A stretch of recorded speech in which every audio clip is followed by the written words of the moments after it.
ọ̀rọ̀ àáfàá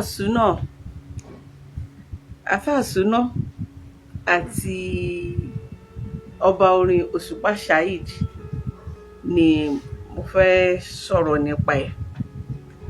Mi ń sábà dá sọ̀rọ̀ olórin lọ títí, ṣùgbọ́n nígbà tí mo fi ojú sùnùkùn wo ọ̀rọ̀ àáfàá Súná,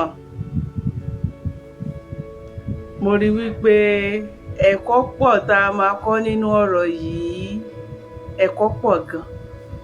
Ó ta bá mi, ó ta bá ìwọ tó ń wò mí, ó ta bá àáfàá Súná, ó ta bá Saheed Òṣùpá, ó ta bá gbogbo wa.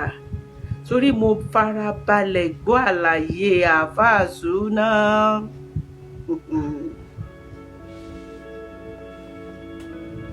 Abímbọ́lá Adémúyìwá, ẹ káàsán sá o, ẹ káàbọ̀ sórí ètò. Ẹ máa bá mi press love, ẹ máa bá mi press share. Kò sẹ́nìkan tó lè sọ pé kí lọ́kàn ẹ̀ nínú ọ̀rọ̀ ọlọ́rọ̀, torí àáfàá Súná ló wá sórí social media tó ní ká wá bọ̀ òun dá sí i, tó ké gbàjarè. Number one, n tí màá kọ́kọ́ sọ, tí màá sọ tó dẹ̀ ṣeé ṣe kó bí ọ̀pọ̀lọpọ̀ nínú, òun ni wípé sórí mi ì rí ẹ̀bi Saheed Òṣùpá nínú gbogbo tó ṣẹlẹ̀ pátápátá. Wàláì. Bóyá gbà tí mo bá wá ṣàlàyé ìdí tí mi fi rí ẹ̀bi ọba orin Saheed Òṣùpá nínú ọ̀rọ̀ yìí, bóyá ó máa yé yín. Mo máa lè wà fẹ́ ẹ̀ nítorí wípé àti Pàsó ọ̀gá ńlá àti ọba orin Saheed Òṣùpá, mo fẹ́ràn wọn gẹ́gẹ́ bí olórin. Níwọ̀n ọ̀gbà tí mo bá dẹ̀ ṣì ń gbórin wọn tó dùn mọ́ mi, fún àwọn ni mo jẹ́, ṣùgbọ́n mi ì ní ààyò nínú àwọn méjèèjì. No, mi ì ní ààyò nínú àwọn méjèèjì. Àwọn méjèèjì ni mo fẹ́ràn. Bóyá ìyẹn máa fún mi ní àǹfààní láti lè sọ̀rọ̀ sí ibi tọ́rọ̀ wà. Number one, àáfàá Súná. Ọ̀dọ̀ ènìyàn kan lẹ́lẹ́ kọ́kọ́ ti bẹ̀rẹ̀. Tẹ́ ẹ kọ́kọ́ lọ, tẹ́ ẹ sọ wípé ẹ̀sìn ẹni yẹn, ẹ̀sìn gbà lọ́dọ̀ ẹni yẹn kó lè connect yín mọ́ Saheed Òṣùpá. Ẹni nígbà tẹ́ ẹ sìngbà títí lọ́dọ̀ ẹ̀ tí ò connect yín mọ́ Saheed Òṣùpá, lẹ kúrò ńbẹ̀, lẹ wá padà. Ó dà pé àfáà ńlá lẹ pè wọ́n. Ẹ̀yin èèyàn ẹ máa rán mi ní rántí orúkọ tí wọ́n pè. Ó dà pé àfáà ńlá náà pe ẹni yẹn. Wọ́n ní ọ̀dọ̀ àfáà ńlá kan làwọn ti kọ́kọ́ bẹ̀rẹ̀, táwọn ń tẹ̀lé, táwọn ń sìn, táwọn ń tẹ̀lé, bóyá ó máa connect wọn mọ́ Saheed Òṣùpá. Pé ìgbà tí kò wá connect àwọn mọ́ Saheed Òṣùpá, àwọn wá tẹ̀síwájú nínú ìrìn àjò wọn. Wọ́n tún dárúkọ èèyàn ńlá kan tí wọ́n máa ń gérun fún, tí wọ́n máa ń ṣe dáadáa sí. Dẹ̀ wọ́n tún wá dárúkọ bàbá aláṣírí wọn kan, aláàánú wọn kan. Gbogbo àwọn tó so mọ́ ọ̀rọ̀ yìí nìyẹn. Ẹ jọ̀ọ́, I'm not good with names. Tẹ́ bá lè rán mi létí, ẹ máa rán mi létí orúkọ tí wọ́n dá. Number one, nígbà tí orí wá gbé yín pàdé Saheed Òṣùpá, bí mo ṣe ń sọ lọ. Number one, àáfàá Súná. Nǹkan kan tí mo kọ́kọ́ rí nínú gbogbo ibi tí ìpìlẹ̀ ọ̀rọ̀ yín ti wọ́ ni wípé kí ni ìdí tẹ́ ẹ fi fẹ́ kán connect yín mọ́ Saheed Òṣùpá? Ṣé ẹ̀yin fúnra yín gan mọ̀? Ẹni ẹ ti fẹ́ kán connect yín mọ́ Saheed Òṣùpá kan mo ń kí gbogbo yín, Oyètúndé Ọdún Ayọ̀, Aríbánusí Mark, Yẹ́misí Àmọ́, Oyèládé Tèmítọ́pẹ́, Emmanuel Pópóọlá, Lawal Adédàmọ́lá,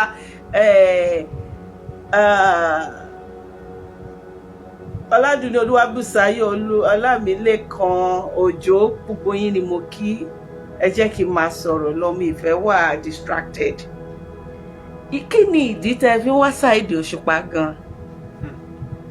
ṣé fún connection ni? Ṣé torí wípé tí Saheed Òṣùpá torí wípé tí Saheed Òṣùpá tó bá ti gba eré kó lè máa pè yín lọ fún MC ni? Àbí kí Saheed Òṣùpá kó lè promote yín gẹ́gẹ́ bí olórin? Àbí kí Saheed Òṣùpá kó lè fún yín lówó? Kí ni ìdí tí ẹ fi ń wá Saheed Òṣùpá dé ọ̀dọ̀ àmì Ọlọ́run? Ṣé mọ̀ pé ẹ̀yin fúnra yín define ẹ̀? Àbí kì í ṣọ̀dọ̀ àmì Ọlọ́run ló ti lóun kọ́kọ́ fẹ́ gba connection Saheed Òṣùpá? Ẹ jọ̀ọ́ ẹ má tètè correct mi o, mo máa ń gbé orúkọ fúnra wọn. Ẹ jọ̀ọ́, kí ni ìdí afáàsúná tẹ́ bá ń gbọ́ àbí tá bá réyàn táàgì fídíò yìí fún yín, mo fẹ́ kẹ́ jókòó kẹ́ ní self reflection, kẹ́ rò dáadáa. Kí ni ìdí tẹ́ fi wá Saheed Òṣùpá látilẹ̀? Ṣé fún connection? Torí wípé tán bá lọ kọrin níbì kan kán lè mú yín lọ́wọ́ fún bí MC, àbí kán recommend yín fún master of ceremony níbẹ̀ ni? Àbí ẹ fẹ́ di olórin tí ẹ bá ti ń kọrin kí wọ́n lè promote yín? Àbí ẹ fẹ́ kán fún yín lówó kí wọ́n dá yín lọ́lá? Kí ni ìdí tẹ́ fi wá Saheed Òṣùpá? Number 2, ìgbà tẹ́ rí Saheed Òṣùpá gangan tí ẹ wá ní opportunity láti pàdé ẹ̀, kí lẹ sọ fún Saheed wípé ẹ fẹ́? Kí lẹ sọ fún pé ẹ fẹ́? Ṣé ẹ sọ fún wọn wípé bàbá ẹ ràn mí lọ́wọ́? Àbí ẹ sọ fún wọn wípé bàbá ẹ jọ̀ọ́ mo nílò ìrànlọ́wọ́, ẹ sọ èmi náà di olówó? Àbí ẹ sọ fún wọn wípé ẹ jọ̀ọ́ bàbá anywhere tẹ́ bá ti ń kọrin ẹ máa mú mi lọ́wọ́ kémi náà lè máa ṣe MC, kẹ́ máa bẹ́mi náà gbaṣẹ́ jáde? Kí ni definition iṣẹ́ nǹkan tẹ́ ẹ sọ wípé lọ́jọ́ tẹ́ pàdé Saheed Òṣùpá tẹ́ sọ wípé Ọlọ́run látọjọ́ tí mo ti ń wá yìí Ọlọ́run dẹ̀ bá mi ṣe, Ọlọ́run gba àdúrà mi? Àbí ẹ kàn fẹ́ súnmọ́ kẹ́ ẹ máa ṣọmọ ẹ̀yìn ẹ̀ tán máa ń kó speaker? No, ẹ tí ì sọ yẹn. Now another thing tí mo tún fẹ́ béèrè lọ́wọ́ yín, ẹ jọ̀ọ́ kí ni ìtumọ̀ wípé ẹ lóyà sí? Kí ni ìtumọ̀ wípé nítorí tí Saheed Òṣùpá lẹ fi rọ́ràn? Saheed Òṣùpá bímọ, àwọn ọmọ ẹ̀ ti di lọ́yà, àti ẹ̀rí nínú àwọn ọmọ ẹ̀ tí wọ́n jẹ́ ìmáàmù mọ́ṣáláṣí nílùú òyìnbó, tí wọ́n kéwú, tí wọ́n kàwé. Saheed Òṣùpá bí àwọn olóríire ọmọ. Saheed Òṣùpá ní àbúrò, ó ní ẹ̀gbọ́n. Saheed Òṣùpá ní ẹbí, ó ní ará. Nígbà tóun àti bàbá Kọ́lá Olóòtú ń jà, tí wọ́n tahùn síra wọn, ẹ̀yin fúnra yín sọ wípé ẹ ti bẹ bàbá Saheed, ẹ ti pẹ ọba orin wípé kó jọ kó connect yín mọ́ Kọ́lá Olóòtú, wípé Saheed Òṣùpá sọ wípé òun máa wá nǹkan ṣe sí. Kò pẹ́ lẹ́yìn ìjẹ́ lẹ́rí wípé tí Saheed Òṣùpá jáde fún Kọ́lá Olóòtú tó pè ní bàbá Gèébú. Ẹ̀yin ò wá pé Saheed Òṣùpá kẹ́ sọ wípé bàbá ibi tẹ́ ẹ lẹ́ máa mú mi lọ náà lẹ́ ti fìbínú bàjẹ́ yìí.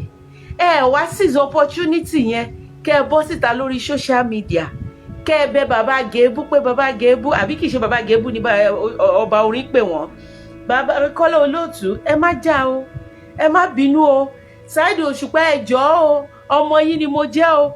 Kẹ́ẹ̀kan ẹ mọ̀ kó má dénú yín rárá, ó níbi Yorùbá ṣe ń ṣe, kò tiẹ̀ ní dénú yín rárá, ṣùgbọ́n ẹ ṣojú ayé, ẹ parí ìjà yẹn, ẹ sọ wípé ẹ̀yin bàbá mi méjèèjì, ẹ̀yin èèyàn ńlá méjèèjì, tí irú ẹ̀yin méjèèjì yìí bá ń jà, àwọn ọmọ kéékèèké tá à ń jẹ lábẹ́ yín lójú máa ti. Bàbá mi Kọ́lá Olóòtú ẹ jọ̀ọ́ mo fọlọ́run bẹ̀ yín, bàbá mi Òṣùpá orin ọmọ yín ló ń bẹ̀ yín o, kẹ́ wá ṣojú ayé kí Kọ́lá Olóòtú tẹ̀ tiẹ̀ ti ń wọ́nà láti rí kó tiẹ̀ wá pè yín pé ọmọ dáadáa nìwọ ọmọ yìí. ó yá mọ́ bọ̀ nínú studio mi kó o wá gbà láàyè ọ̀rọ̀ kẹ́ ẹ wá tún fi ìyẹn kẹ́ ẹ fi wọlé sí Kọ́lá Olóòtú lára ṣùgbọ́n ń tẹ́ ẹ rò wípé ó jẹ́ loyalty lọ́dọ̀ tiyín ní kẹ́ ẹ gbé ring light kẹ́ wá bẹ̀rẹ̀ sí ní bú Kọ́lá Olóòtú tẹ́ ẹ mọ̀gbà tóun àti Òṣùpá ọba orin jọ bẹ̀rẹ̀ tó ṣeé ṣe kó tiẹ̀ jẹ́ wípé ká ẹ má tiẹ̀ tí ì lè já lẹ́nu ọmú nígbà tí bàbá Kọ́lá Olóòtú àti Òṣùpá tó ti jọ ń ṣe bọ̀ ọ̀rẹ́ méjì á máa jà ẹ̀gbọ́n àtàbúrò á máa jà ìyálé àtìyàwó á máa jà ọkọ àtìyàwó á máa jà ẹ̀yin wá rò wípé ọ̀nà tẹ́ ẹ fi lè show loyalty pé tẹ́ ẹ fi lè ṣe babiyala àtẹnujẹ ṣe kárí mi ní kẹ́ ẹ gbé ring light kẹ́ ẹ wá máa claim loyalty. So many of us are in this shoe. So many of us are in this shoe. In the name of I am loyal to Funke. Ó sì ṣẹlẹ̀ lórí social media yìí o. Ìwọ tó o bá fẹ́ comment tó o bá fẹ́ sọ wípé Mewolaka, you are saying the truth. I want you to check yourself too o. Ó ṣẹlẹ̀ tán ní ẹnu ọjọ́ mẹ́ta láàrin Funke Akíndélé àti Tóyìn Ayéyẹmí Tóyìn Abraham. Àwọn kan pera wọn ní fáàní Funke Akíndélé, àwọn kan pera wọn ní fáàní Tóyìn Abraham. Ẹ wá rò wípé nítorí wípé Tóyìn Abraham ó kí Funke Akíndélé ní party kò dáhùn ẹ ti set ring light. Ọ̀pọ̀lọpọ̀ nínú yín kò sí èpè tẹ́ ìgbé Funke Akíndélé ṣẹ́ tán. Ọ̀pọ̀lọpọ̀ nínú yín kò sí èébú kò sí orúkọ tẹ́ ẹ̀ pé Tóyìn Abraham lórí ọ̀rọ̀ tó jẹ́ wípé nígbà tí àwọn méjèèjì bá máa parí ìjà wọn ò ní pè yín. Nígbà táwọn méjèèjì bá máa parí ìjà as colleague in the industry wọn ò ní sọ wípé ìwọ náà máa bọ̀ má bínú pé kán bẹ ìwọ náà. Bẹ́ẹ̀ náà ni ẹ̀yin political dogs. Mi ń pè ẹ̀yin tẹ́ máa ń ṣe bẹ́ẹ̀ mi kì í pè yín ní political loyalists, political dogs. Tí ènìyàn kan ẹ jẹ́ kí n fi ti MC Olúọmọ ṣe example. Mo dúpẹ́ lọ́wọ́ MC Olúọmọ nígbà tí à ń campaign fún Aṣíwájú Bọ́lá Ahmed Tinubu. Fúnra wọn náà pè mí, fúnra wọn náà appreciate mi, fúnra wọn náà fún mi ní nǹkan. Àmọ́ kí ni mo rí kùdìẹ̀kudiẹ tó ní ìpínlẹ̀ Ọ̀ṣun nípa nǹkan tí APC ń ṣe fún àbí kí ni mo yìn Adémọ́lá Adélékè fún pé Adémọ́lá Adélékè máa ń ṣe dáadáa. Àwọn APC dogs mi pé wọ́n ní APC loyalist wà, ajá wà. Àwọn loyalist tán mọ nǹkan tó ń ṣe tán ní làákàyè wà, àwọn ajá wà. Mo fẹ́ kẹ́ ẹ lọ mọ ìyàtọ̀ kò ṣe gbogbo wọn ni ò mọ nǹkan tó ń ṣe. You understand? Wọ́n ti bọ́ síta wọ́n ti bẹ̀rẹ̀ sí ní bá mi jà. Meanwhile ọmọ El-Rufai tí òun àti Aṣíwájú Bọ́lá Ahmed tí wọ́n jọ ń jà báyìí ó wà ní APC set ring light fún kẹ́ ẹ pè ní ọ̀dàlẹ̀.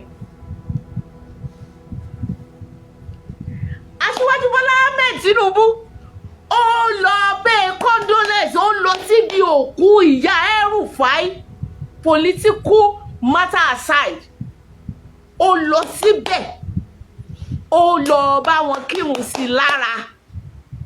Ẹ̀yin dẹ̀ wà lórí social media ẹ̀yin ẹ̀rí ti ọ̀tá ọlọ́ta.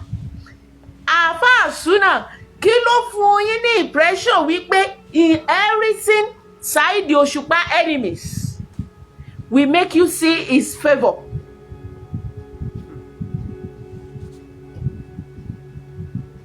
Kí ló fún yín ní impression wípé gbogbo àwọn tí Queen Omotola Ibrahim Ogunṣaki, my sister, see me, I'm blowing kisses to you. I love you, my dear sister. Báwo ló ṣe gbé ìmọ́lẹ̀ ńkọ́ o?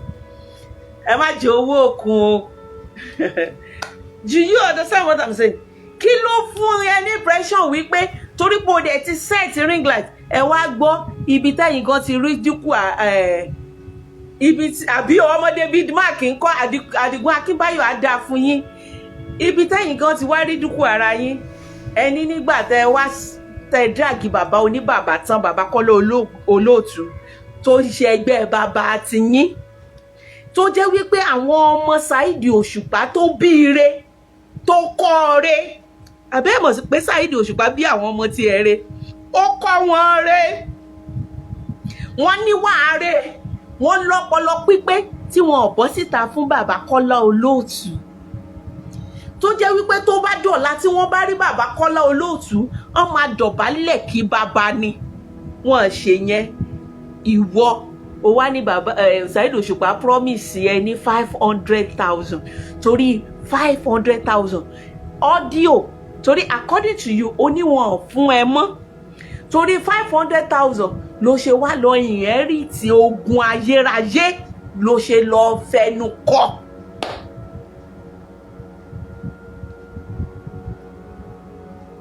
Dá mi lóhùn, torí òkè gbàjáre báyìí oníkan gbà ẹ́. What is your own definition of being loyal? Then oore wo gan-an ni Alfa Suna ló ṣe fún Saheed Òṣùpá tó fi believe wípé Òṣùpá fi ibi sún olóore fún oore wo? Oore wípé o bá búyàn. Ìwọ ló mọṣẹ́ tó gbà. Oni wọ́n ní kó interview Atawẹ́wẹ́ kí MC Olúọmọ fún mi ní phone kò tó bẹ́ẹ̀, mo tún fi gbogbo ẹnu sọ. MC ò tó bẹ́ẹ̀ láti sọ wípé torí pé òun fún mi ní fóònù pé ẹni báyìí ni mo fi gbọ́dọ̀ sọ̀rọ̀ lórí social media space mi, pé mi gbọ́dọ̀ dárúkọ ẹni báyìí àbí mo gbọ́dọ̀ dárúkọ ẹni báyìí. No!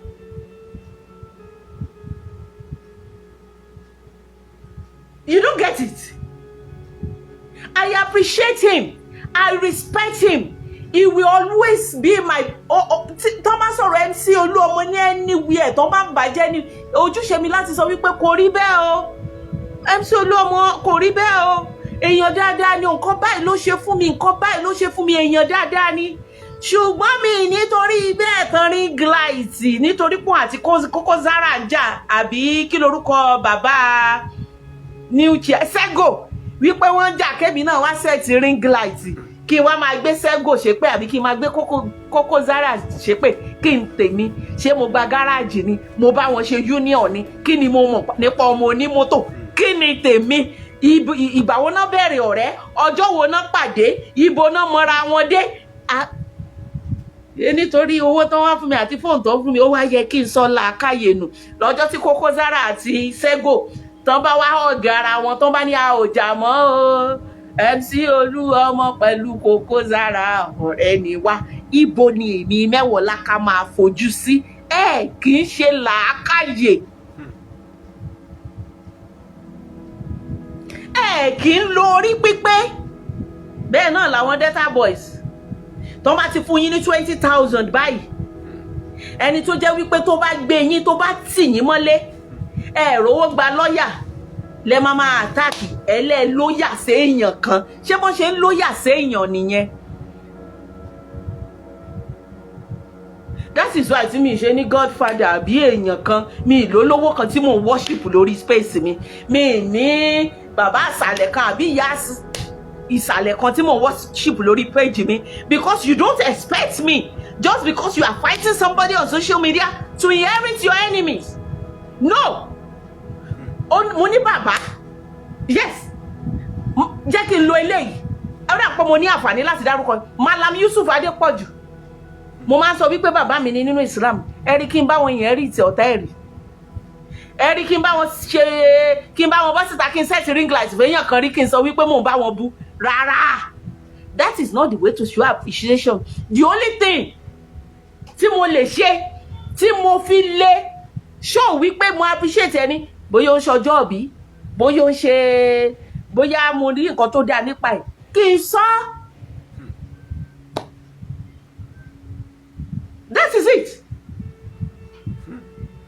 Tẹ́ ẹ bá ń ṣe fún àníyàn ìtumọ̀ pé èèyàn ṣe fún àníyàn. Saheed Òṣùpá kọrin ó bọ́ síta ó promote ẹ̀, Pasuma kọrin ó bọ́ síta ó promote ẹ̀, Malam Yusuf ṣe dáwà mo ṣíà ẹ̀. Okay, sorry jàre, Muri Thunder wọ́n ní kó interview Mary Thunder ó ṣẹ̀ṣẹ̀ lọ gba àyè àṣẹ lọ́wọ́ ẹni tí ò bẹ́ẹ̀ open page àbí Saheed Òṣùpá ló bẹ́ẹ̀ open page ẹ̀. No, àbí òun ló sọ wípé àbóso sálárì ẹ fún sọ̀rọ̀sọ̀rọ̀ ìgbà tó o máa sọ olóòjẹ́ lówó kankan rí ó ní gbogbo owó tán promise ẹ ó ní audio money ni. Kí wá ló dé tán ní kó interview Mary Thunder tí wọ́n sanwó iṣẹ́ fún ẹ bíi pé kí n gba brand ambassador báyìí kí n ṣẹ̀ṣẹ̀ wá lọ béèrè lọ́wọ́ mi ti ẹ̀ ní godfather gan báyìí ẹ bá wá godfather ẹ dẹ́kun mo ṣẹ̀ wá realize pé mi ti ẹ̀ ní godfather lára àwọn celebrities àbí àwọn socialites bóyá kẹ́ ẹ bẹ́ẹ̀ mi náà wọ godfather kí wá ní mo ní godfather kan báyìí kí n wá kọ́kọ́ lọ béèrè lọ́wọ́ ẹ̀ wípé ẹni fún mi ní brand ambassador ẹjọ́ ṣé kìí ṣe pé ń jà mi lè gba brand ambassador kí ló dé olówó kún péjì fún mi ni. Àbí kí n torí wípé mò ń bá èèyàn kan jà Àdùnní ọmọ Ọ̀fà ó nífẹ̀ẹ́ mi èmi náà nífẹ̀ẹ́ dáadáa kí wá torí wípé èèyàn kan bá mi jà Àdùnní ló ń bá ẹni yẹn ṣe kí wá sọ wípé Àdùnní ti dọ̀tá mi ẹjọ́ kí ló kan Àdùnní ìyẹn ò ṣe loyalty stupidity ni. Wọ́n ní kó o kọ orin fún birthday ìyàwó Paso gbogbo ohun tí ayé fi máa wọ̀n ẹ́ gbogbo ohun tí ayé tó fi máa gbóhùn ẹ́ o kọ́kọ́ lọ ń gbàyè lọ́wọ́ Saheed Òṣùpá. Okay, Ìmọ́lẹ̀ is my godfather. All right. Thank you for reminding me. Ìmọ́lẹ̀ mo dẹ̀ rí èèyàn gidi fi ṣe godfather kí wá lọ bá kí wá ní gómìnà wa ọlọ́lá jùlọ Adeleke o ẹ jọ̀ọ́ o mo ríṣẹ́ tí Yayi tó ń ṣe lóògùn state o mo fẹ́ promote ẹ o kí gómìnà Adeleke wá nítorí pé àwọn jẹ́ bí accord mi gbọ́dọ̀ promote Yayi Akórèdé. No.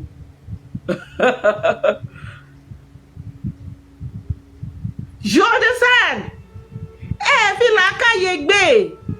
Dẹ́ nǹkan míì tí mo tún fẹ́ sọ fún yín ni pé bòròbòrò yín ti pọ̀ jù. Yé. Ẹni àṣà fún ni yín o àfàsù náà. Ẹ ń ṣe ẹni tó ń kanlẹ̀kùn léèyàn téèyàn ń ṣí o alákòóbá ni yín o.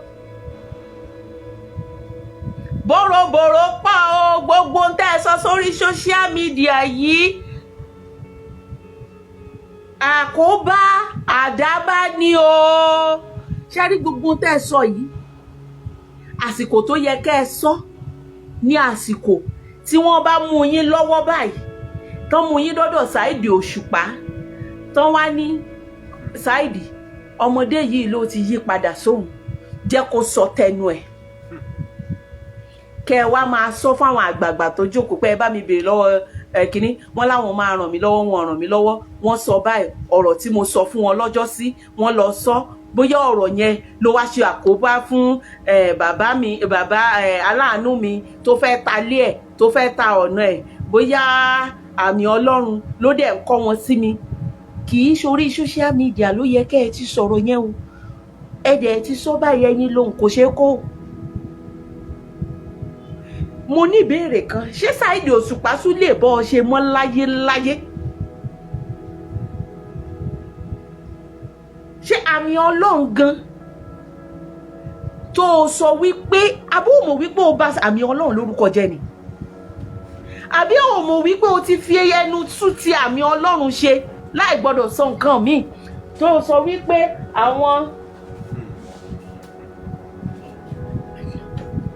tó o sọ wípé èèyàn kan bàjà Saheed Òṣùpá sọ wípé èèyàn kan bàjà pé ẹni tó wá bàjà kò dáríjì ẹni yẹn wá ta gbogbo nǹkan tó ní títí tó fi kú.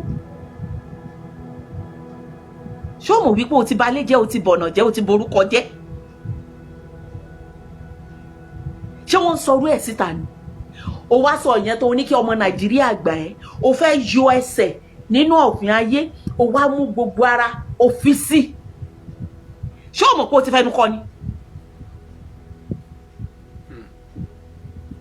Jẹ́ mo fẹ́ correct ẹ àfáàsù náà tó ń jẹ́ yẹn òun ṣàfáà súnà ó mọ̀ nípa súnà o kàn bá o súnà yẹn jẹ́ fún mùsùlùmí torí ohun tó ń jẹ́ súnà ni wípé gbogbo ẹni tó bá ti ń tẹ̀lé ohun tí ànábì wa Muhammad sallallahu alaihi wasallam tán bá ṣe òun ló ń jẹ́ súnà o ò ní wà àfáà o tètè sọ fún àwọn èèyàn yóò sọ wípé just a brand name ni just your page name ni o mọ̀ nípa súnà o ọkùnrinkùnrin ló sọ̀rọ̀ dálẹ̀ báyìí ló fọ́ gbogbo àbọ̀mọ̀ pé o ti fọ́ pomọ́yọ̀ o ti fọ́ gbogbo ẹ̀ then ẹ̀rù ẹ̀ bà mí o ṣé o ti mọ̀ rú pé irú ọjọ́ ìní máa wáyé ni ẹjọ́ ẹ̀yin tẹ́ ẹ máa ń bá èèyàn ṣọ̀rẹ́ ẹ̀yin tí àwọn èèyàn máa ń pè tí ẹ máa ń rìkọ́ọ̀dù voice wọn kí ló ń gbénu yín náà.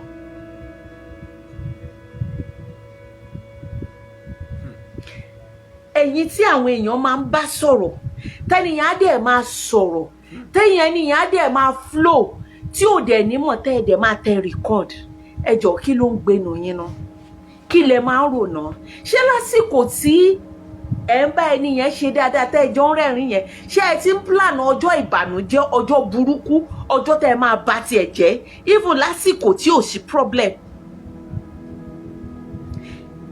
lady kan mi ìfẹ́ dárúkọ tèmi pẹ̀lú ẹ̀ ní àwọ̀ lórí social media yìí so many voice notes ló ṣe sí mi there so many videos níbì kan tó ti ń bẹ̀ mí mo lọ sí ìgboro Ìbàdàn gbà yẹn ni tó ń yí nílẹ̀ tó ń ṣe alájà mẹ́wọ̀ọ́ láká ẹ má fi mí lẹ̀ ẹ bá mi promote page mi ẹ bá mi ṣe ọmọ mi kan fẹ́ record ẹ̀ mo ní kò tí ẹ ń ṣọmọ mi former driver mi ni ó tẹ record you understand ó tẹ record ó fẹ́ máa record ẹ̀ níbi tó ti ń rápálá tó ti ń yí nílẹ̀ mo wá stop fídíò yẹn mo ní kí ló ṣẹlẹ̀ ó ní ká bá save ẹ̀ ni torí ọjọ́ tó bá máa yájú sí yín mo ní Ọlọ́hun ní ṣe yín lẹ́yìn ọ̀bùrúkú èèyàn yí ńlẹ̀ńlẹ̀ báyìí èèyàn pora mọ́yẹ́ pẹ̀ níwájú mi láì ṣe Ọlọ́run tó yẹ kó gbé jáde tó yẹ kó gbé dìde kó ní kó má sọ mí di Ọlọ́run nǹkan tó wá sí máa dẹ ni wípé kó rìkọ́ọ̀dì ẹ̀ níbi tó ti ń yíra mọ́lẹ̀ torí ọjọ́ ọ̀rọ̀ wo ló ń bọ̀ mo ní má ṣerú ẹ̀ mọ́ lẹ́yìn ìgbà tí lady yẹn wá fi ojú mi gbolẹ̀ tó fi ibi sún olóore ẹni yẹn wá pè mí former driver wá pè mí wá ní alájà ọjọ́ tí mo rìkọ́ọ̀dì woman yìí ṣe bí ẹni kí n má rìkọ́ọ̀dì ẹ̀ mo ní síbẹ̀síbẹ̀ náà ká nípò rìkọ́ọ̀dì ẹ̀ mí ní jẹ́ kó lò nírú àsìkò báyìí kò dáa téèyàn méjì bá ń jà èèyàn máa ń fi ọjọ́ àyè wípé á parí sílẹ̀ ni. You understand? Tí èèyàn méjì bá ń jà èèyàn máa ń fi àyè wípé tí mo bá bínú kò sí pọ̀nrípọ̀nrí ìyálàjà ẹni tí mi ò lè bú máa bú ẹ máa jẹ́ kó mọ̀ wípé mi ò gbẹ́nu mi fún alágbàfọ̀ ṣùgbọ́n síbẹ̀ a sì fi àyè wípé ọjọ́ ọ̀la tá a bá tiẹ̀ ní sọ̀rọ̀ mọ́ àwọn ọmọ wa pàdé àáfàá súnà gbogbo ohun tó wá tú síta yìí ṣé o wá retí kí Pàsó pè ọ́ mọ́ra báyìí ni àbí kọ́ ló olóòtú bàbá yẹn ló fẹ́ kó pè ọ́ mọ́ra báyìí àbí ká bọ́ dráàgì àmì Ọlọ́run.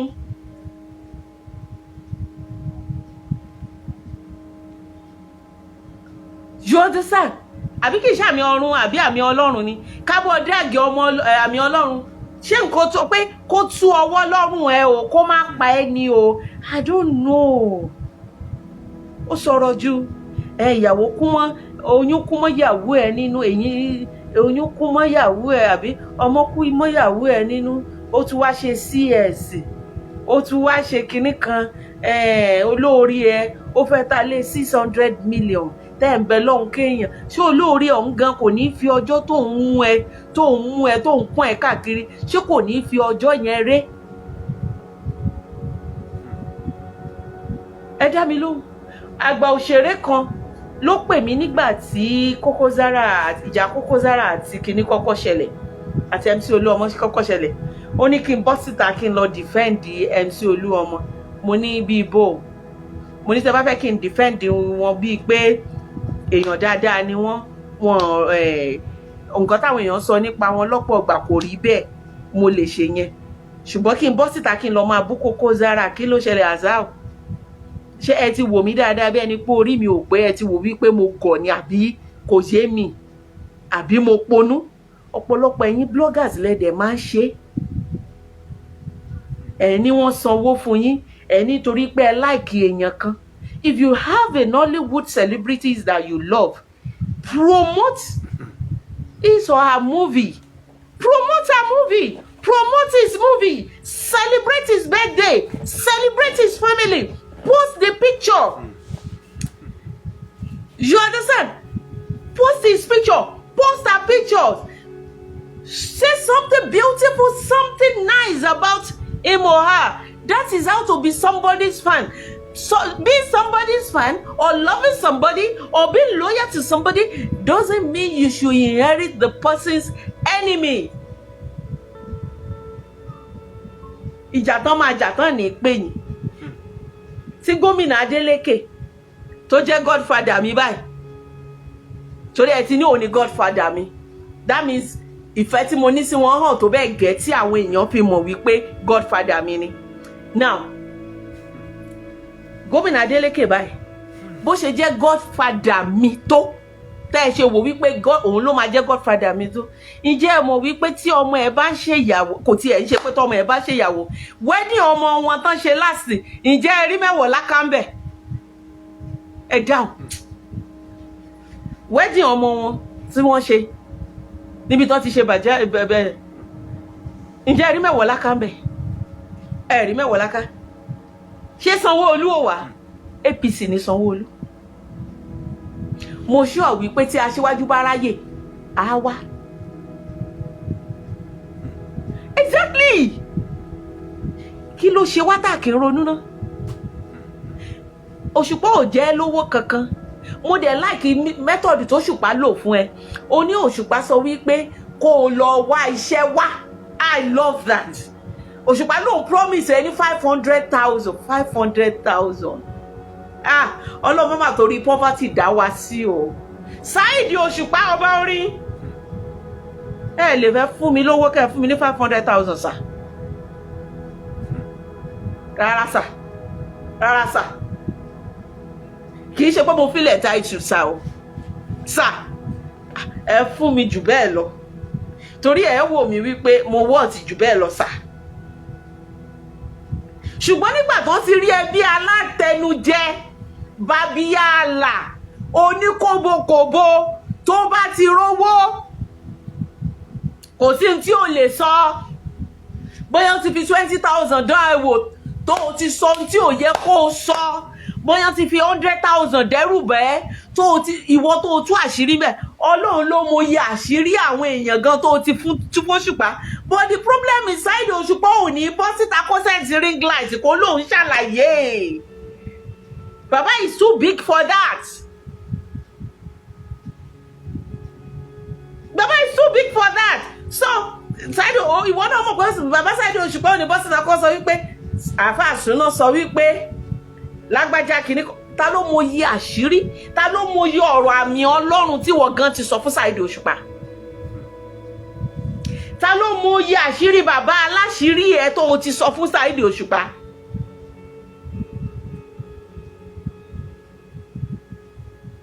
òun náà ṣe ń promise ẹni 500,000 tán wá ní kó o máa wéré kiri èyí tó fi wá wá eré kiri yẹn tán ní kó o wá ṣòwò wá àbábá Saheed Òṣùpá máa smart o pé tí n bá tiẹ̀ máa fún ẹ lówó mi you must earn it ni bàbá yẹn sọ fún ẹ kò sí oore kan tó ṣe fóun I will give you money o mo mọ̀ pé owó lòun wà o but you must earn it kó wá wo ibi tó ti wúlò fún oṣù mẹ́ta ò rí show kankan gbé lọ fún Òṣùpá that means wípé o ha di value ayé kankan sínú ayé Òṣùpá o ha di value kankan sínú ayé ẹ ju pé o lọ ń ṣe Babíyàlà o lọ ń ṣe Gbékèyídé o ní connection kókó o léèyàn kankan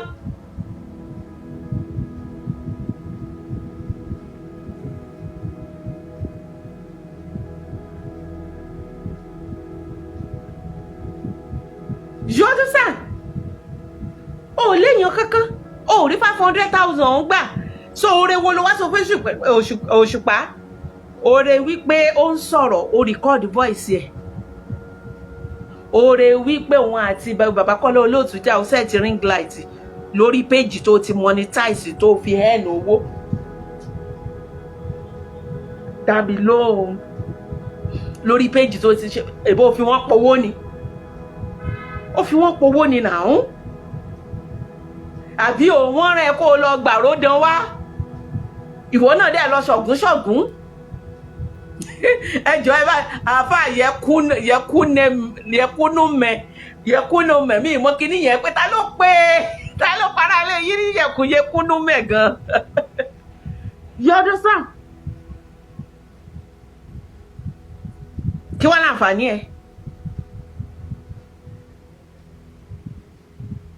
irú ìwọ tó lè rí show ló wá ní kán gbé wọn ní wọ́n gba interview kan wọ́n gba kinní kan ó wá lọ ń bá lórí kíni ó ní kó hẹ́ẹ̀ní ẹ̀ ní ó dẹ̀ rí show mú wá ó ló promise ẹ wípé ọmọ bíi táyé ẹ ṣe dé ó bímọ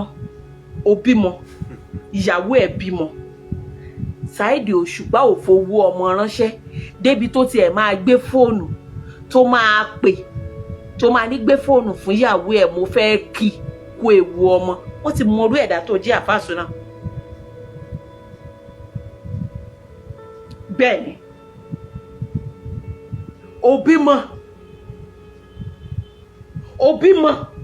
and you are claiming pé o close pẹ̀lú Òṣùpá ó bímọ ìyàwó ẹ̀ ní still bath Saheed Òṣùpá ò dẹ̀ gbé fóònù kò ní gbé fóònù fún ìyàwó ẹ̀ ìwọ kọ́ ni mo fẹ́ bá sọ̀rọ̀ gbé fóònù fún ìyàwó ẹ̀ kó dẹ̀ kí ìyàwó mi pẹ̀lẹ́ o báwo lára o ṣe dáadáa ni kó dẹ̀ tiẹ̀ fi 50,000 ránṣẹ́ kó ní kàn fi ra provision débi tó máa wálé ẹ̀ ìwọ ló ń tẹ̀lé Òṣùpá kiri àbí mo lóṣùká ìwọ ló ń tẹ̀lé Òṣùpá kiri Òṣùpá ò rán ẹ̀ ìwọ ló ń ṣe babi àlà ló ń ṣàtẹnujẹ kiri kò rán ẹ̀ ó wá tún mú ti Àlájì Oríyọmí mọ́ ó wá nígbà tí Àlájì Oríyọmí sọ wípé kí ló fẹ́ òun sọ̀rọ̀ wípé ò ní mọ́tò nídìí wọn wá náà máa wá nǹkan ṣe sí ṣóò mélòó ló gbé lọ fóṣùpá ẹ jẹ́ kí n ṣàlàyé kan fún yín nípa olówó ẹ̀yin tẹ́ máa ń wá connection kiri lọ́dọ̀ olówó ò déédéé báyàn ṣọ̀rẹ́ o nǹkan tẹ́ ẹ̀ mọ̀ nìyẹn o pòǹbó lówó ṣọ̀rẹ́ kò mí ìpolówó olówó ò déédéé fún yàn lówó o àwa tálíkà níà tá ní 500,000 nínú àkáǹtì yìí náà látún máa ń wò wípé jẹ́ á fún yàn lára ilé ìta ní kó o tó rí owó gbà lọ́wọ́ olówó wàhálà o you must earn it olúwa kọ́kọ́ wò ó wípé kí ni ìwúlò ẹ fóun náà your value associating with you kí ló máa bring to the table nǹkan tó lówó máa ń wò nìyẹn o olówó ọ̀ráyè ẹ̀yin lẹ́ máa táríkà ló máa ń sọ wípé mo pé kò gbé fóònù o olówó ọ̀ráyè ẹ̀ ló sà ẹ̀ kà sà mo kàn ní kínkín yín ni sà ṣàlàáfíà ni sà ṣé ẹ ti jẹun sà wọn ọ̀ráyè their time they value their time wọn ọ̀ráyè tètè àtẹ èmi Àjọkẹ́ máa pé èèyàn kì í ṣe pé a ní business deal tó jẹ́ wípé wà á ti finalize máa fún ẹ ní bíi 6 missed calls ò ní gbé mo ti mọ̀ pé ò ní time nìyẹn mo ti mọ̀ wípé o busy nìyẹn máa fi ẹ́ lẹ̀ ọjọ́ tó bá nídìí mi wàá pè mí ẹ̀yin I never chop ló máa ṣe ẹ̀ka sàn mo ní kínkín yín ni ṣé ẹ ti jẹun ṣé ẹ wà okay abẹ́ẹ̀rí Mr. Alágbájá kọjá lẹ́nu pé wá kékékéké ó wá wọ bùbá àti ṣòkòtò olówó does not have time for that discussion that will bring money discussion that will add value discussion that will bring business ideas and opportunities òun ni olówó wọn ráyè olówó ráyè kì í ṣègbéraga. Exactly, a rich man will think of what you have upstairs before supporting your craft. Olówó ráyè wọn ráyè mo fẹ́ kí ẹ olówó òde kì í bínú pé lágbájá pè mí lágbájá ò pè mí ọjọ́ tẹ́ bá ríra náà báwo ni ìyàwó ẹ̀ ń kọ́ ọmọ ẹ̀ ń kọ́ ṣó wà okay my dear ó ti lọ nìyẹn ẹ ní business deal. Well, are you his family? Are you her family?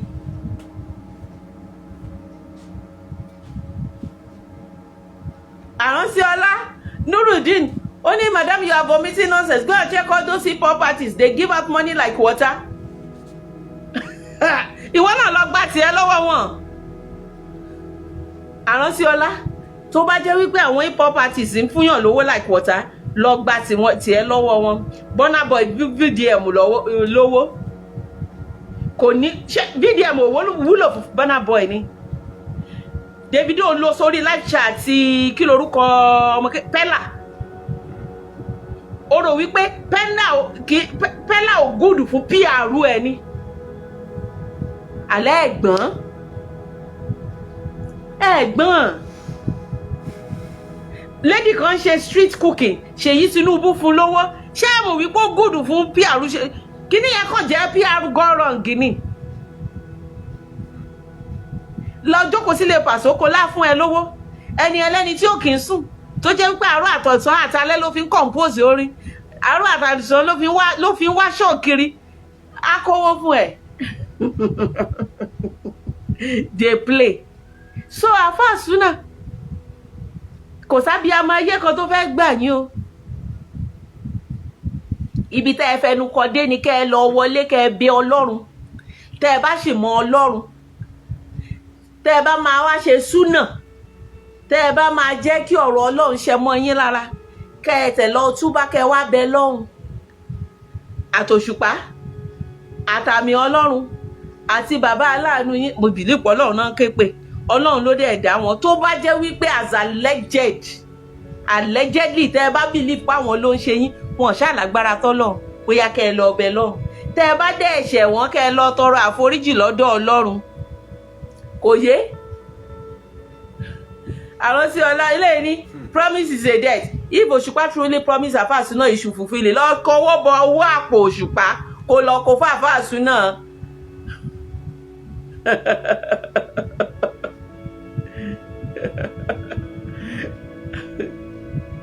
Lọ kọwọ́ bọ ní àpò Òṣùpá kó lè lọ́wọ́ bóyá bàbá ńlá kú Àfáà Súnà ṣiṣẹ́ owó sí jẹ́ fóṣùpá lápò. Alẹ́ lọ́pọlọ ṣé torí bẹ́ẹ̀ lẹ ṣe máa ń yẹn rí ti ọ̀tá ọlọ́ta lórí social media ẹ rò wípé tẹ́ni yẹn bá rí yín á fún yín lówó ẹ kàn borí gbógun ológun kò dẹ̀ sí nǹkan kan tó máa tẹ̀yìn ẹ̀ jáde bó bá torí tèmi sẹ́ẹ̀tì ring light tó ń jàjà òfò káàkiri tó ráwọn ọmọ tèmi lórí social media kan máa jàjà síwọ̀n ìjà wèrè káàkiri wo wàá ṣẹ̀sìn Awórò tó bá dẹ̀ ṣẹlẹ̀ tán màá ní mi ràn ẹ́ níṣẹ́ torí èmi òun ìrì ti ọ̀tá ọlọ́ta mi ń fẹ́ ọ̀rọ̀ tí mò ń sọ lọ kó tó di wípé ọ̀rọ̀ tí mò ń sọ lọ kó tó di wípé mo wẹ̀ ó tún wá mú ti Alhaji Oríyọmí mọ́ Alhaji Oríyọmí ṣé o rò pé ó tọrọ owó lọ́wọ́ Òṣùpá ni Alhaji Oríyọmí fẹ́ràn Òṣùpá débi wípé ó fi prógráàmù ẹ̀ ó sọ di kọ́kọ́rọ́ alátẹ kò sí kó má play music Alhaji Oríyọmí kó má play music Òṣùpá ẹ̀rí kó dá sọ̀rọ̀ Pasuma àti Òṣùpá rí ẹ̀rí kó set ring light fún Paso rí tí Alhaji Oríyọmí bá pàdé Paso lé ní ọjọ́ máa ọ̀gá ara wọn. Jẹ́ kí n block àrò jẹ́ kí n suspend àrò sí ọlá yìí orí ẹ̀ ò pé rárá.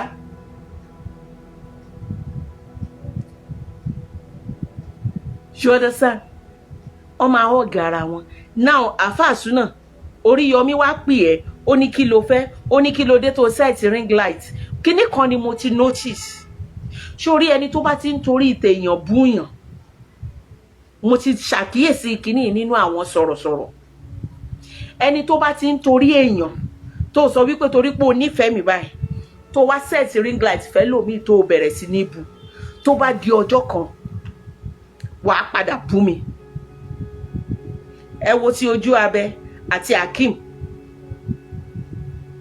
nígbà tí Akeem máa sọ̀rọ̀ ó ní Ojú Abẹ ló ń kọ̀ ọ́n sí gbogbo àwọn tó ń bú ta ló wá fi èébú yẹn padà wá bájà Ojú Abẹ ni ọ̀rọ̀ blogger tó bá ń torí ti èébú yẹn dàbí olè tó promise ẹ wípé ó máa bẹ́ẹ̀ tú ilẹ̀kùn lé ẹ ṣe, ó yẹ kó o fúnra. Ẹni bá ti torí tiẹ̀ torí wípé ó ń gbowó lọ́wọ́ ẹ, torí ó ṣe àtẹnujẹ lọ́dọ̀ ẹ, tó wá jẹ́ pé gbogbo àwọn tó ń bá ìjà ló bẹ̀rẹ̀ sí ní bú, ló ń ṣe kìnnìkan ó ní mò ń wo amúramáròde yín àti ọmọ kan báyìí tó ṣe kìnnì. Ọmọ yẹn padà máa wá, lady tó sọ di mọ́dà yìí, ó máa padà wá fi eyín tó fi ń bá gbogbo àwọn tó ń bá amúramáròde tó fi ń bá wọn jà, ó máa padà wá fi wá tú àṣírí amúramáròde. Ẹ lọ kọ sílẹ̀, ẹni Mẹ́wọ̀ọ́lá ká sọ wípé mo sọ wípé lady tó sọ di mọ́dà torí àtẹnujẹ tó ń bú gbogbo èèyàn nítorí tiẹ̀ yìí, ó máa padà wá sẹ́ẹ̀tì ring light tó máa gbé òun gan ṣẹ̀sín, tó yẹ pé gbogbo àṣírí ẹ̀ tá a mọ̀ ló máa tú síta. Ẹ lọ kọ déètì ẹni sílẹ̀, ẹni mo sọ bẹ́ẹ̀. Gbogbo ẹni bá ti ń torí tiẹ̀ bú yàn, gbogbo ẹni tó bá ti ń torí tiẹ̀ tó ń tú àṣírí ọmọ ẹnì kejì tó sọ wí tó ń pè ní ìfẹ́, ó ń padà bọ̀ wá gé fẹ̀yìn ọ̀ gé ẹ jẹ. Ó ní nǹkan kan tó fẹ́ gbà lọ́wọ́ ẹ. Ọjọ́ tó bá dẹ̀ tí ò bá dẹ̀ ti rí gbà, àbí tó ò bá ti meet expectation ẹ, wàláhì tàláhì ó ń padà bọ̀ wá fi eyín ọ̀ gé ẹ jẹ. Àfáà Súnà, ìwọ ló fà á o. Kò sẹ́ni tó rán ẹ ní iṣẹ́ pé kó o gbé kó ibi tó ti yẹ kó o make owó. Kò sẹ́ni tó rán ẹ ní loyalty ọ̀ràn o. Òṣùpá ò rán ẹ níṣẹ́ o. Kò mọ ilé ẹ o. Kò pè ìyàwó ẹ rí o. Ibi tó ti ṣe làákàyè nìyẹn o.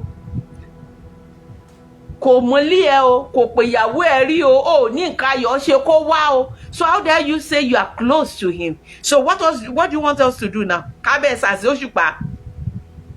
Gbogbo àwa tó rojọ́ fún, gbogbo ring light tó tẹ̀, t'Òṣùpá bá kọrin lénìí, àwọn èèyàn máa jó, everybody máa jó, everybody máa kọ́, everybody máa má ẹ̀mẹ̀. Ìwọ ló fẹnu kọ. Ìyí tó tún wá ṣe, bó tiẹ̀ wá fẹnu kọ tẹ́lẹ̀, ṣé orí ìyí tó ṣẹ̀ṣẹ̀ wá ṣe yìí báyìí, ó tútù fẹnu kọ. Ìyí tó ṣe yìí, ó ti wá complicate matter ẹ̀, ó ti complicate issue ẹ̀. Wàláì. Kọ́nà yọ ẹ́ nínú ọ̀fìn tó kiri ẹ bọ̀ ni. Kọ́nà ṣàánú ẹ ni. Àtẹnujẹ ló gbé ẹ débẹ̀. Eléyà dẹ̀ jẹ́ ẹ̀kọ́ fún gbogbo àwọn bloggers alátẹnujẹ.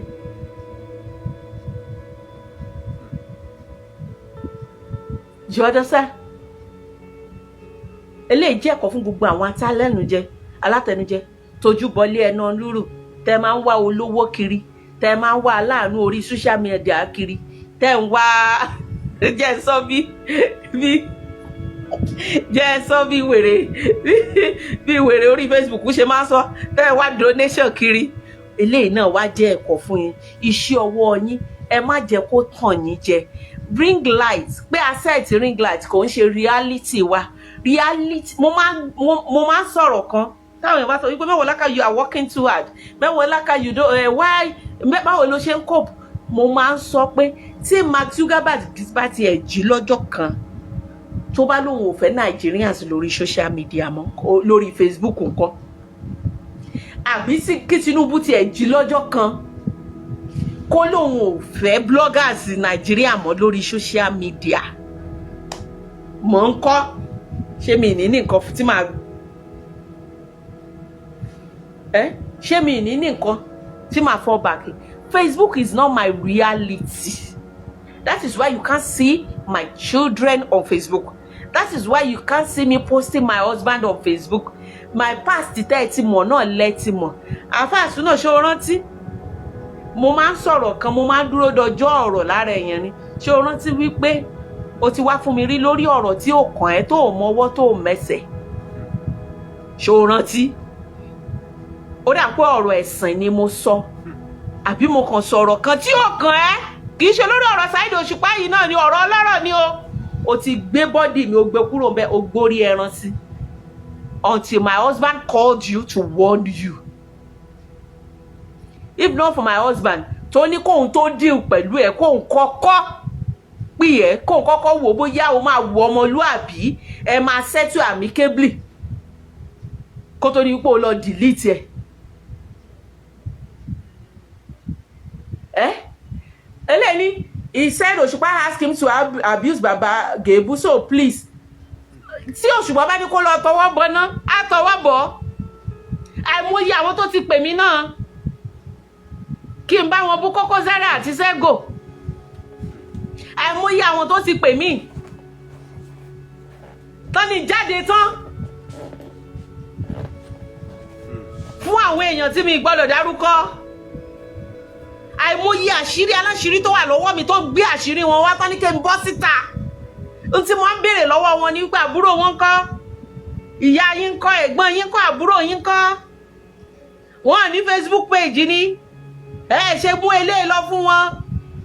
Tán bá ṣe bí irú eléyìí méjì tẹ́ fẹ́ gbé fún mi, wọ́n popular, àwọn èèyàn follow wọn. Ṣé èmi jẹ́ dọ̀dọ̀yọ̀? Tẹ́ máa rán níṣẹ́ dèdèrìn, tẹ́ máa rán níṣẹ́ wèrè. Tẹ́ máa rán níṣẹ́ aláìlọ́pọlọ. Kí á mo ti ṣá wọn blocking. Òṣùpá ní kó lọ búyàn. Ṣé Òṣùpá ò lọ́mọ ni? Òṣùpá dẹ̀ celebrate àwọn ọmọ tiẹ̀, wọ́n ṣoríire. Mo ti sọ ṣáájú wípé tí ọmọ Òṣùpá bá rí Baba Gebu gẹ́gẹ́ bí ọmọ tó kọ́, ó máa dọ̀bálẹ̀ kí Baba Gebu ni.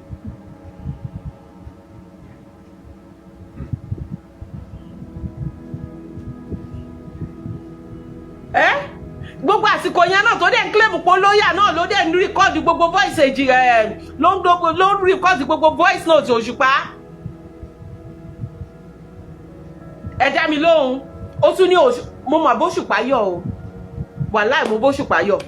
Ó ní Òṣùpá sọ wípé òun máa mú òun lọ sílé aláàfáà kan tó máa tọ́jú òun. Ọlọ́run ló ní kí Òṣùpá má mú lọ o. T'Òṣùpá bá mú lọ. Òṣùpá mo máa kí yín kú oríire. Kéèyàn kan wá ní kí n máa táná tẹ̀ lè sọ pé kí n bú gan náà.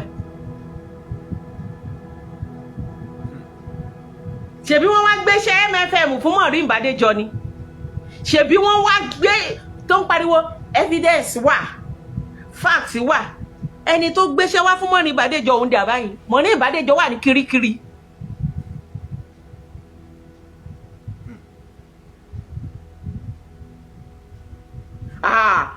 Àbíṣọ́ra ṣe ìdìrò ara sáà. Ó ti wá fún mi sáà, ó ti ara àti mi rí sáà, ọkọ mi ló pè é wípé kó delete ẹ̀, wípé òun ò mọ bó ṣe ṣe social media wàhálà o, kó delete ẹ̀, kó ń bá wa parí ọ̀rọ̀ tó wà lẹ̀, pé blonso pé kò ní like ẹ̀ ló fi delete ẹ̀. Ó ti wá fún mi lórí ọ̀rọ̀ tí ó kàn, lórí ọ̀rọ̀ tí ò tiẹ̀ mọ́wọ́, tí ò tiẹ̀ mẹ́sẹ̀, torí pé mo sọ̀rọ̀ nípa ẹ̀sìn. Àwọn tó tiẹ̀ máa, àwọn tí ìbá ti jẹ́ kí n, àwọn tó jẹ́ wípé ìbá ti jẹ́ kí n ṣì jáàbù lórí, ká ní pé mi mọ nǹkan tí mo gbà ní. Àfáàsúnà wà lára àwọn tí ó ti lè mú mi ṣì jáàbù lórí ńgbà yẹn. Òun àtàwọn ajá ìtàn wá fún mi ńgbà yẹn. Òun rè báyìí. Wà kò ní tiẹ̀ wájú, ṣó kò ní tiẹ̀ wájú báyìí.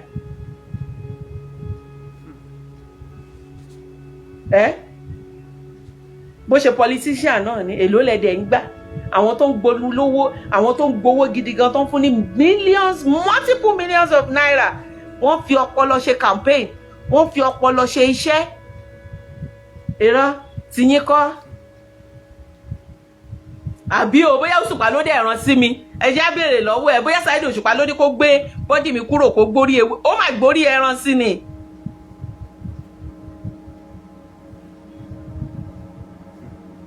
Mi ní sọ jù bẹ́ẹ̀ lọ o. Mi mọ bó ṣe fẹ́ ṣe. N tó tún sọ nípa àmì Ọlọ́run, ó fi ba bọ̀bọ́ yẹn lórúkọ jẹ́ ni o. Torí o ò ní ẹ̀rí tó dájú tó fi ìdí òkodoro múlẹ̀ wípé àmì Ọlọ́run ó mọ̀ nípa nǹkan tó ń ṣe bàbá aláàánú ẹ̀. Then ó wà lẹ́gbẹ̀ẹ́ bàbá aláàánú ẹ̀, ó receive kọ́ọ̀lù àmì Ọlọ́run. Bàbá aláàánú ó pèèyàn láláàánú ẹ̀, ó pèèyàn lólórí ẹ̀, ó pèèyàn lẹ́ni tó jẹ́ wípé tí nǹkan bá ń ṣe ẹ́ o máa lọ gbé bùkátà bá. Àbí bẹ́ẹ̀ kọ́ ló sọ? Ó wá sọ fún ẹ wípé o ò gbọ́dọ̀ sọ fún èèyàn kankan.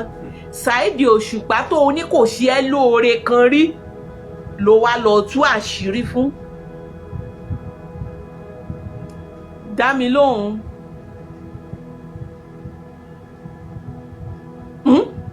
Saheed Òṣùpá tó o ní kò fún ẹ ní kọ́bọ̀ rí, Ọlọ́run ló ní kí Saheed Òṣùpá má fún ẹ ní kọ́bọ̀ rí, kó má fún ẹ lówó rí, kó má ṣe ẹ láàánú rí. Ẹ láàánú ẹ ló ti rán lọ oko ìbànújẹ́, ìkórìtà òfo, àbí ẹni tó ṣe ẹ lóore, ẹni tó ṣe ẹ láàánú ló ti kàgbákò yìí.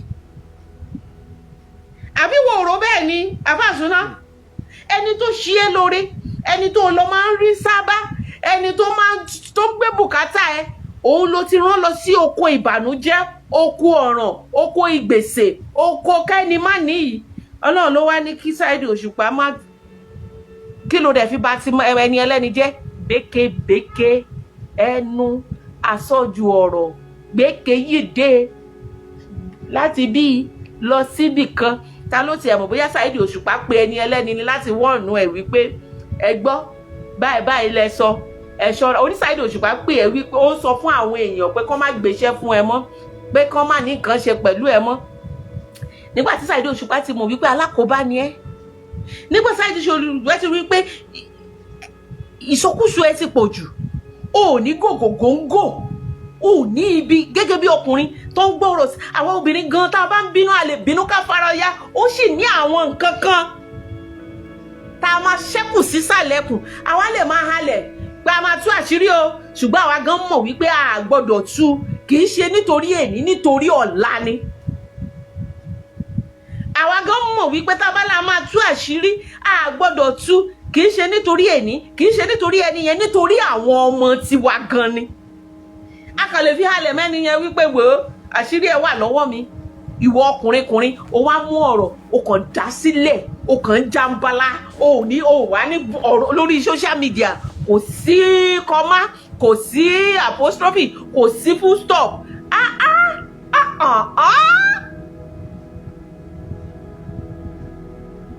Àmì Ọlọ́run, ìwọ ló ń bá gẹrun. Ṣé ká tún wá gbarun àmì Ọlọ́run lọ́wọ́ ẹ ni? A ti mọ̀ pé wọ́n ní bá bẹ́ẹ̀ báyìí, ṣé o tọ́jú irun ẹ̀ sílé? Àbẹ́ kì í ronú ni. Ṣé o tọ́jú irun ẹ̀ sínú ilé fáwọn tó bá fẹ́ rarun ẹ̀? O ò tí ì rí wàhálà, o ò tí ì rí àwọn èèyàn tó máa bẹ́ẹ̀ tọwọ́ bọ̀, tó máa bẹ́ẹ̀ fọwọ́ rò ó, tó máa bẹ́ẹ̀ analyse ẹ̀, àwọn tó ní làákàyè tó máa bẹ́ẹ̀ gbégbábi tí wọ́n gòòrò.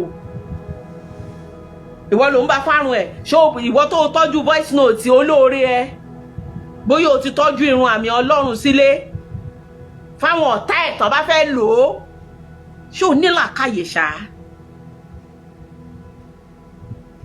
Jọ ta ló tún fẹ́ bẹ́ẹ̀ ṣe mọ́? Olórin wo ló tún lè bẹ́ẹ̀ ṣe? Ta ló tún lè wá bẹ́ẹ̀ ṣe interview? Ta ló tún lè súnmọ́ ẹ mọ́? Ta ló tún lè súnmọ́ ẹ mọ́?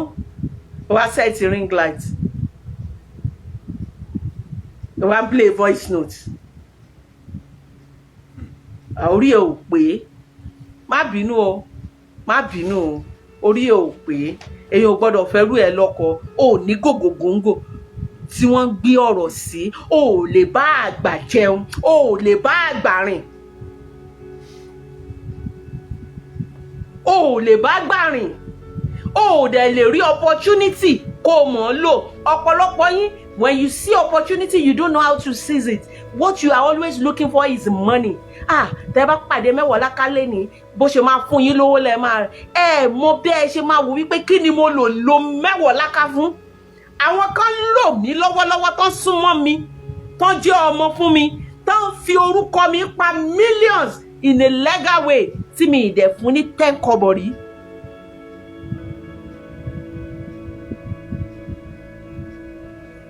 Ẹ wá wo irú ẹni bẹ́ẹ̀ tó ń fi orúkọ mi make millions, tó ń forúkọ mi ṣe kí ẹ wá gbèrú pé kí irú ẹni bẹ́ẹ̀ ní opportunity láti meet Tinubu àbí kó meet ìmọ́lẹ̀. Gbogbo èrò ọkàn mi báyìí, kí ìmọ́lẹ̀ má fún mi lówó, kán tiẹ̀ ní wá máa supply àwọn ẹlẹ́wọ̀n ní gàárì lásán, ó ti tó mi. You don't know how to seize opportunity. Bòròbòrò, kébékébé. Kébékébé. Ẹni bá fẹ́ mú mi ní goddaughter, ẹni bá fẹ́ mú mi ní kíní lórí social media tó bá jẹ́ olówó, bá wá bí tí máa supply chicken sí, tí máa supply gàrí sí. Bá ṣe máa ran ara wa lọ́wọ́ ni, kì í ṣe kó máa rán mi níṣẹ́ tó ò lè rán ọmọ ẹ̀. Ó wá ní wọ́n rán ẹ, ìwọ náà mí ìwà Òṣùpá ò wá ẹ o. Àwa tún yàtọ̀ o. Àwọn táwa ń dárúkọ ló wá wa o. You understand? Àwọn táwa ń dárúkọ ló tún wá wa, náà wá phone number wa tán pè wá o. Àdẹ̀ túbà bẹ̀ jẹ́ o. Kán má ṣe sọ pé ìwọ tó wá wọn. So òun wá wọn lọ́kàn ara ẹ̀, kí ló ń wá fún? Babiala, owó oúnjẹ, ó bọ́.